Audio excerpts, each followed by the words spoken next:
Hoje nós celebramos na nossa liturgia o Domingo de Ramos.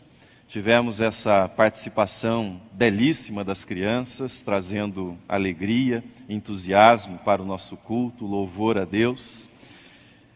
Nós vamos avançar um pouquinho na cronologia da Semana Santa. Vamos avançar alguns dias e vamos para 2 dias antes da Páscoa, no texto que nós lemos.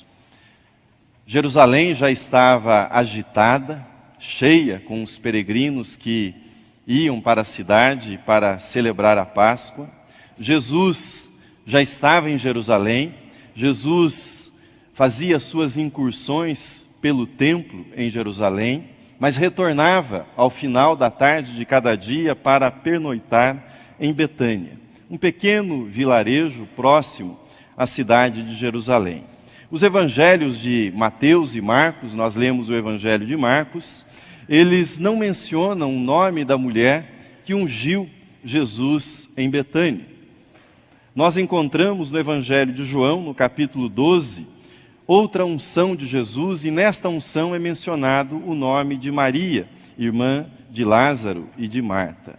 Aqui, no texto de Marcos, o perfume é derramado sobre a cabeça de Jesus. Lá no texto de João, capítulo 12, texto que não lemos, os pés de Jesus são ungidos por Maria. Em comum, os 2 textos, quando comparados, possuem a murmuração dos discípulos, que começam a reclamar e a sugerir o que poderia ter sido feito com aquela oferta.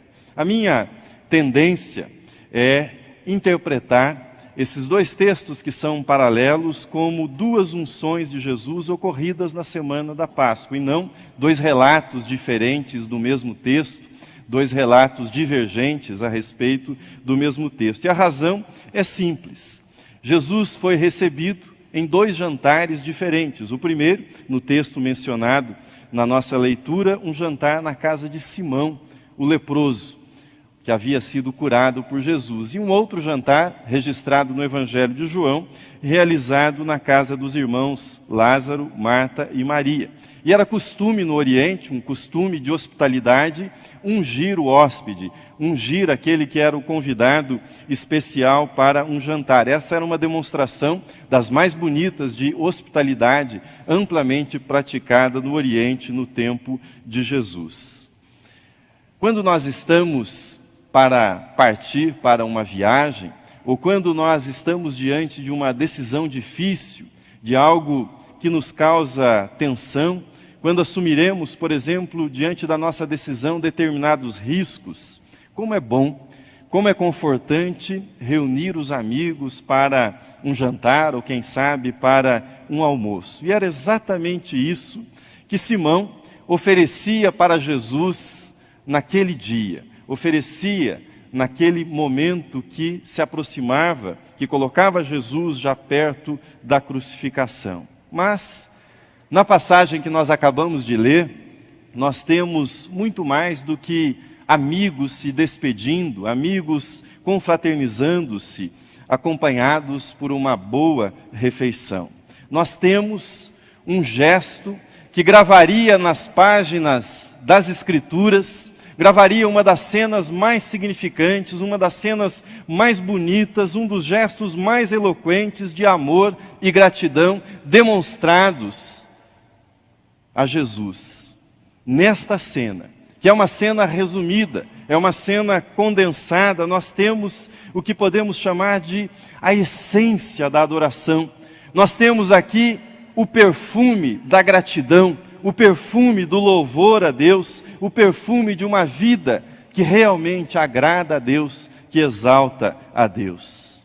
Jesus disse que aquilo que aquela mulher realizava, o que ela fazia para Ele, haveria de ser contado onde o Evangelho fosse pregado. Isso seria feito para a memória dela, lembrando esta ação.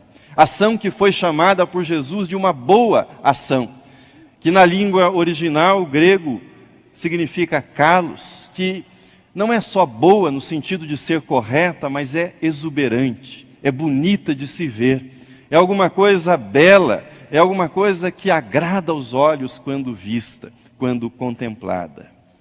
As palavras proferidas por Jesus, elas têm o incrível poder de grudar na nossa memória, de grudar na nossa mente. E a frase que eu destaco, que foi dita por Jesus, é uma destas. Jesus disse a respeito do gesto que aquela mulher realizava. Ele disse: ela fez o que pôde. Ela fez o que pôde. Pense um pouco nisso. Ela fez o que pôde. Pense um pouco nisso a partir da sua vida. O que é que Jesus diria a respeito da minha vida e da sua vida? Será que Jesus diria algo semelhante a respeito da minha atitude, da sua atitude em relação a Ele, em relação ao reino de Deus? Será que Ele diria: Ele fez o que pôde? Ele fez o que pôde. Nesta semana tão especial para nós cristãos, Semana Santa, quero convidá-lo para refletir sobre o gesto dessa mulher e mais especificamente sobre o que Jesus disse a respeito da ação que ela praticou. E quando nós olhamos para esta cena e para o que Jesus disse, nós somos levados a refletir sobre o seguinte: ela fez o que pôde enquanto era possível fazer algo para Jesus. Ela fez o que pôde enquanto era possível fazer algo. Como é triste quando nós percebemos que a hora passou, que o tempo passou. Quando nós percebemos que a hora de mandar flores já passou. Quando nós percebemos que a hora daquele telefonema já passou. Quando nós percebemos que a hora daquela visita já passou. Quando nós percebemos que a hora daquela conversa já passou. Como é triste quando nós chegamos a esta constatação. Dias depois, algumas mulheres iriam até o túmulo, mas ungiriam o corpo do Senhor já morto. Mas ela, aquela mulher cujo nome não nos foi mencionado, ela se antecipara. Aquela era a hora, aquele era o momento, e ela havia percebido claramente isto. Aquele era o momento. Quanto daquele perfume apegou-se às vestes de Jesus, apegou-se ao corpo de Jesus, eu me pergunto. Me pergunto se quando Jesus, 2 dias depois, carregava a cruz, se ainda era possível perceber nele o cheiro daquele perfume. Quando colocaram uma coroa de espinhos sobre a sua cabeça, será que aquele perfume ainda exalava na cabeça de Jesus? Eu me pergunto. Você percebe a importância do gesto praticado por aquela mulher? Dias depois, aquele gesto de amor não seria mais possível. Aquele era o momento, aquela era a hora, aquele era o instante.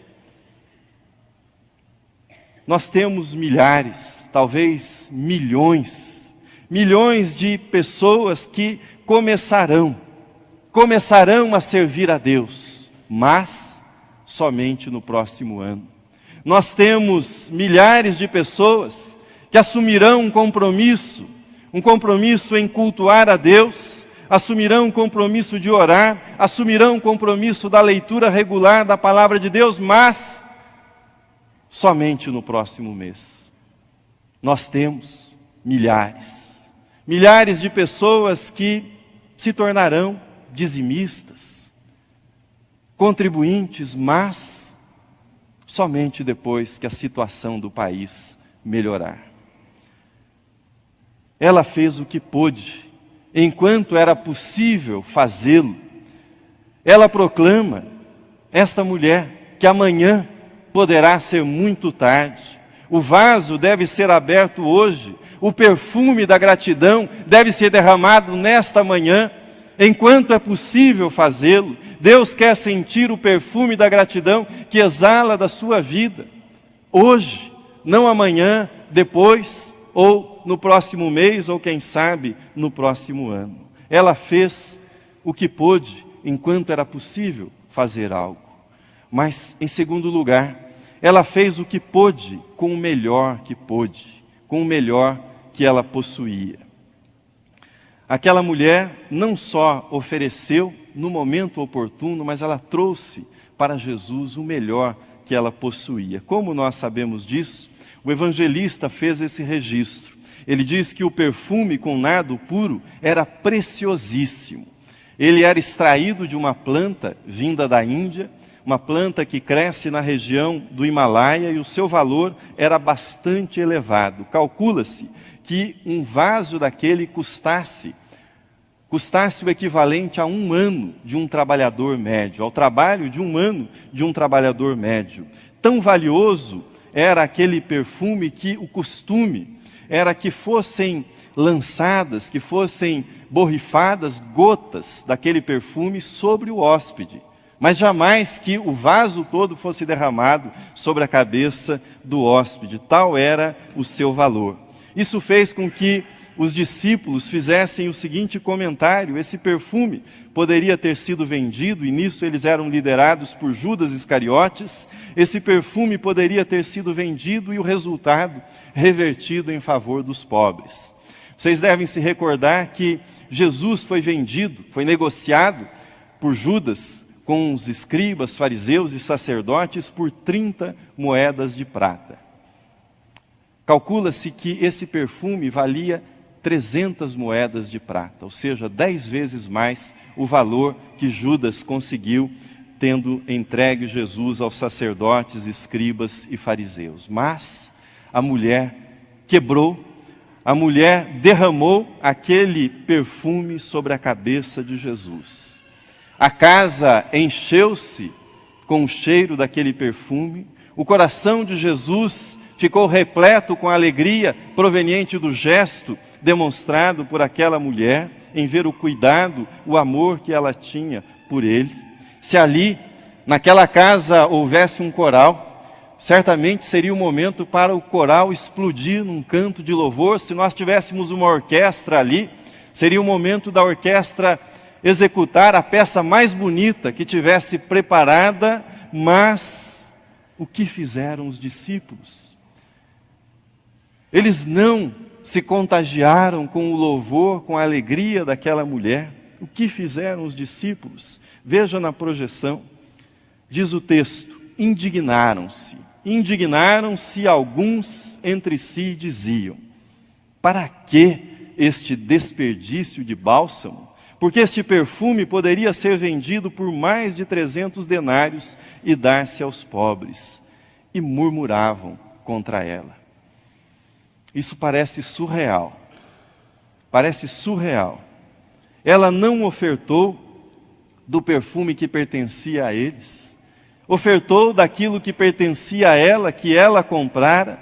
Ela o fez à vista de todos, não o fez em privado, não o fez de modo particular. O perfume era sentido por todos, aquele gesto era contemplado por todos, mas ao invés de louvar a Deus pelo desprendimento, pelo amor que ela demonstrara para com Jesus, preferiram criticá-la, preferiram murmurar contra ela.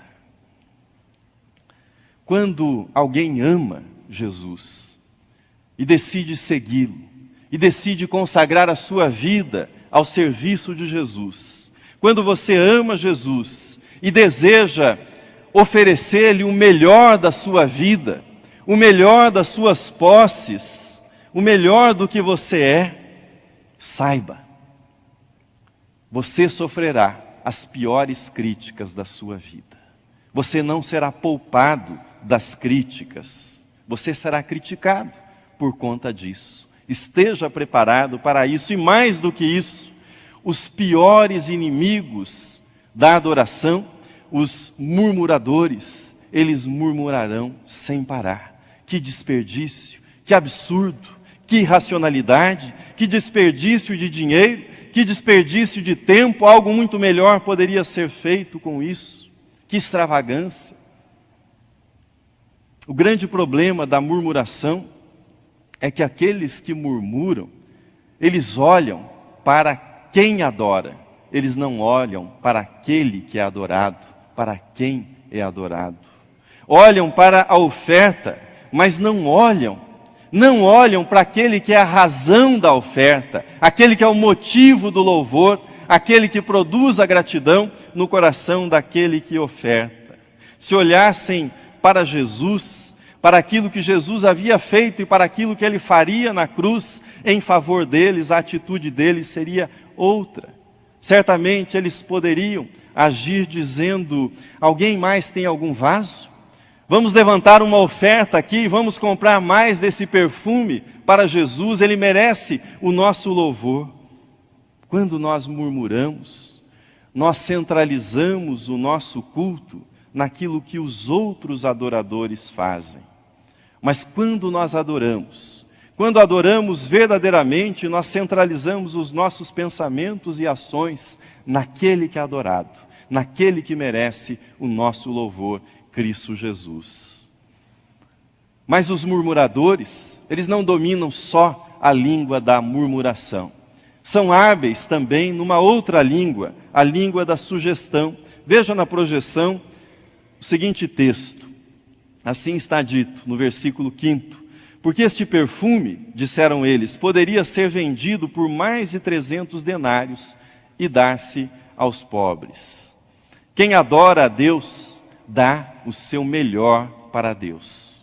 Porém, quem murmura, dá uma sugestão melhor de como adorar a Deus, do que deve ser feito para adorar a Deus. Dá uma ideia melhor de como servir a Deus, dá uma ideia de como os outros deveriam adorar a Deus. Quem adora oferece o melhor de si. Quem murmura diz o que é melhor para os outros e principalmente diz que aquilo que ofereceram não foi bom o suficiente, não está de acordo com o que eles pensam, mas nada oferece de si mesmo. Na vida cristã, cada um de nós é colocado diante de duas escolhas. Seremos inspetores da devoção alheia? Seremos fiscais de como os outros adoram? Ou cuidaremos do nosso coração, de como podemos oferecer o melhor que há em nossa vida para Jesus, para glorificar a Deus? Essa é a escolha que nós temos. Se nós seremos fiscais da adoração e da vida cristã alheia, ou nos concentraremos em tomar aquilo que está nas nossas mãos, na nossa vida, o nosso vaso, e derramá-lo para a glória e louvor de Deus. Em terceiro lugar, ela fez o que pôde enquanto era possível fazer algo, ela fez o que pôde com o melhor que ela possuía, e ela fez o que pôde porque ela compreendeu que Jesus tudo fizera por ela. Tudo Jesus fizera por ela. E a chave está no versículo 8, quando o próprio Jesus diz: ela fez o que pôde, antecipou-se a ungir-me para a sepultura.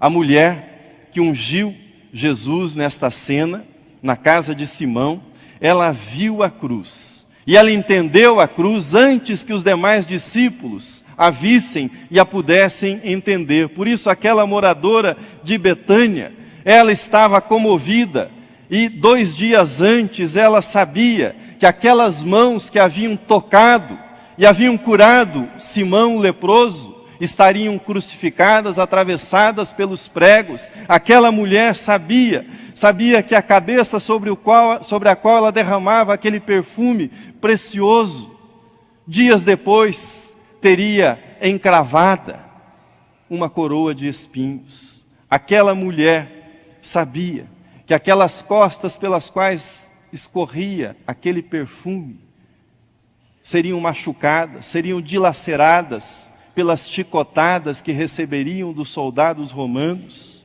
Aqueles pés que seriam ungidos com o perfume estariam ensanguentados na cruz. Os lábios que haviam proclamado, dito com toda a autoridade para Lázaro que estava morto: Lázaro, vem para fora. Esses lábios que haviam realizado o milagre da ressurreição, na cruz gritariam: Deus meu, por que me desamparaste? Ela sabia disso. Por isso ela era capaz de reconhecer o que Jesus haveria de realizar por ela, e foi capaz daquele gesto que aos discípulos parecia irracional, extravagante, mas ela sabia o preço da salvação. Com isso que eu digo para você, nesta manhã, sem um encontro pessoal, salvador com Jesus, não pode haver verdadeira gratidão.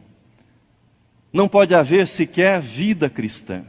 Haverá religiosidade, no sentido de regras a serem cumpridas, regras que os outros observarão, mas não haverá espiritualidade no sentido de uma genuína gratidão que brota do nosso coração, sem que tenhamos entendido que Jesus fez tudo por nós, nada de valor nós ofereceremos a Ele, sem o entendimento do que Ele fez por nós no Calvário. Qualquer gesto diante de Jesus será mera obrigação, será mero protocolo, nunca uma explosão de louvor, de júbilo, de gratidão de um coração salvo pela graça de Deus.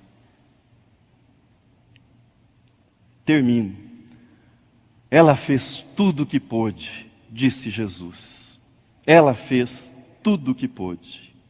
Ele disse isso sobre o gesto daquela mulher.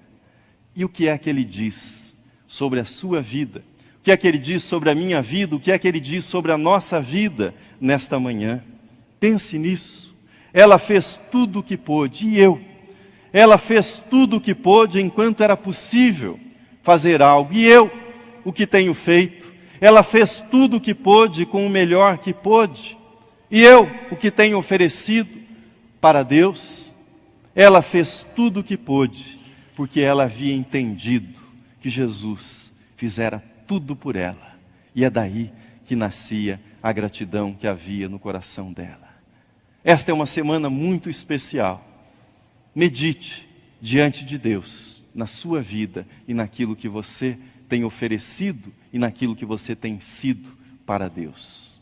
Deus o abençoe, Deus o fortaleça, Deus o guarde debaixo da sua graça e do seu poder maravilhoso. Amém.